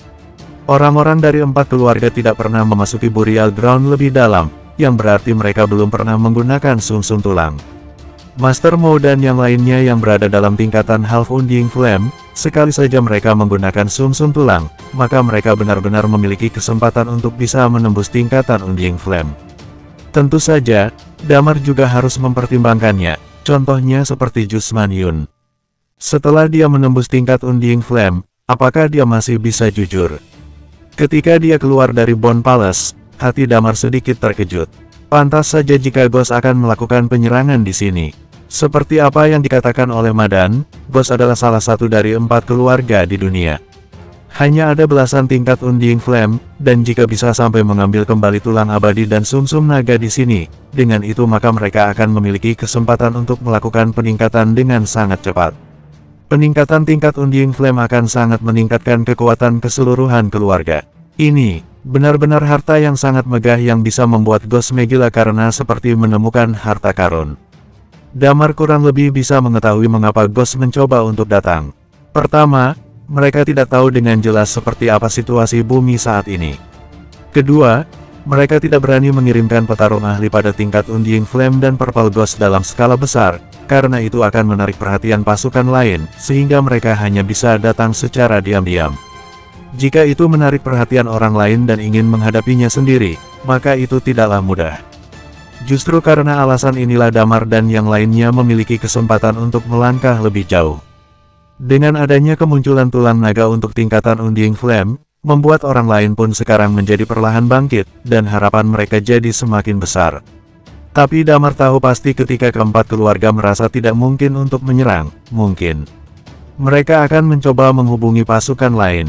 Oleh karena itu, saran dari Iman dan Madan benar-benar harus dilaksanakan. Damar harus bergerak lebih jauh. Sambil berpikir Damar pun mengikuti Lung keluar dari dalam Bone Palace. Ketika Damar keluar dari dalam Bone Palace, perlahan Lilia membuka matanya. Dia melihat punggung Damar yang sedang berjalan keluar, kemudian senyum manis muncul dari sudut bibirnya. Dia terus menutup matanya dan memasuki kondisi kultivasi. Di bawah arahan Lung, jalan yang dilalui Damar sama sekali terhindar dari bahaya. Mereka menghindari beberapa jalan, kemudian Damar sudah sampai bagian depan istana lagi yang terlihat ada tulisan besar yang tertulis di atasnya. Damar pun kembali membuka pintu besar ruangan itu lagi. Di ruangan yang sangat besar itu, terlihat ada banyak sekali buku. Ketika Damar memasuki ruangan itu, dia seketika merasa takjub. Ruangan itu sudah seperti sebuah perpustakaan yang sangat besar. Bahkan semua jenis buku ada di sana, dari yang ditulis di kertas bahkan ada yang masih ditulis di batang bambu. Baris demi baris, semua buku tertata rapi di sana. Ketika bebauan di dalam ruangan itu sudah mulai tak tercium lagi, Damar pun mulai melihat sekeliling ruangan besar itu. Seni bela diri Spirit Mountain. Seni bela diri Laran Mountain. Mereka sepertinya ditata berdasarkan keluarga atau kekuatan dalam menyimpan keseluruhan buku seni bela diri ini di setiap tempatnya. Seni bela diri keluarga Yun. Seni bela diri keluarga Mo. Setelah melihatnya sekilas, Damar menemukan seni bela diri dari keempat keluarga itu. Jelas, bahkan pada saat itu keempat keluarga ini merupakan salah satu dari keluarga teratas pada era itu. Bahkan sampai akhir, mereka mungkin satu-satunya keluarga yang masih hidup. Faktanya, sebagian besar gerakan bela diri dari empat keluarga ini jauh lebih bagus daripada jurus milik Night Watcher. Jika benda-benda ini dipindahkan ke dunia luar, tentunya akan membuat kejutan besar bagi para Night Watcher dan ini akan menjadi peningkatan besar seluruh Night Watcher. Bahkan mereka yang baru saja memasuki tingkat puncak, saat mereka menghadapi Ghost, sebagian besar dari mereka banyak yang gugur dalam peperangan, maka dari itu, para tingkat puncak biasanya digabungkan dengan beberapa keluarga kecil lainnya untuk bisa membereskan Blue Ghost. Sedangkan jika tingkat puncak mempelajari beberapa gerakan bela diri yang indah, maka semua ini akan benar-benar berbeda. Dibandingkan dengan penemuan tulang abadi, justru tempat inilah yang membuat Damar begitu bersemangat. Dia melihat sekeliling tempat itu sambil mengingatnya. Tetapi tentu saja saat ini dia belum tertarik untuk mempelajarinya dulu. Menunggu saat Burial Ground dibuka, maka harus menjaga Gunung Siwa ini untuk jangka waktu tertentu. Kemudian mengirim Night Watcher datang ke sini untuk memindahkannya, kata Damar sambil menyentuh dagunya dengan tersenyum. Tulang abadi, seni bela diri, teknik bela diri. Burial Ground adalah harta karun terakhir. Damar sejenak berkeliling dan tiba-tiba dia melihat ada sebuah ranjang di dalam aula besar. Lalu di atas ranjang itu ada kerangka tulang yang seperti batu giok. Jelas bahwa orang dari tingkat Undying Flame mati di tempat ini. Damar pun mengerutkan kening dan mendekatinya. Kerangka tulang itu dalam posisi terduduk dengan kaki disilangkan. Pakaiannya compang camping, tetapi dia terlihat menggenggam sebuah buku di tangannya. Buku itu terlihat sudah usang dan tertutup debu. Leluhur, maaf telah mengganggu, kata Damar sambil merapatkan kedua tangannya dan kemudian menurunkan buku-buku di tangannya. Tidak tahu dari bahan apa buku itu dibuat namun rasanya sangat sulit untuk membersihkan debu dari buku itu. Namun terlihat ada tulisan kuno di buku itu yang bertuliskan buku catatan. Hati Damar sedikit tergerak, sepertinya buku itu adalah buku harian yang ditulis oleh orang yang sudah mati. Dengan cahaya obor yang ada di dalam aula besar, Damar membuka halaman pertama dari buku itu yang berisikan banyak barisan tulisan kuno. Hari ini, telah menembus tingkat puncak, akhirnya menjadi Night Watcher. Kalimat pertama yang tertulis dalam buku harian itu membuat seluruh tubuh Damar gemetar. Bersambung.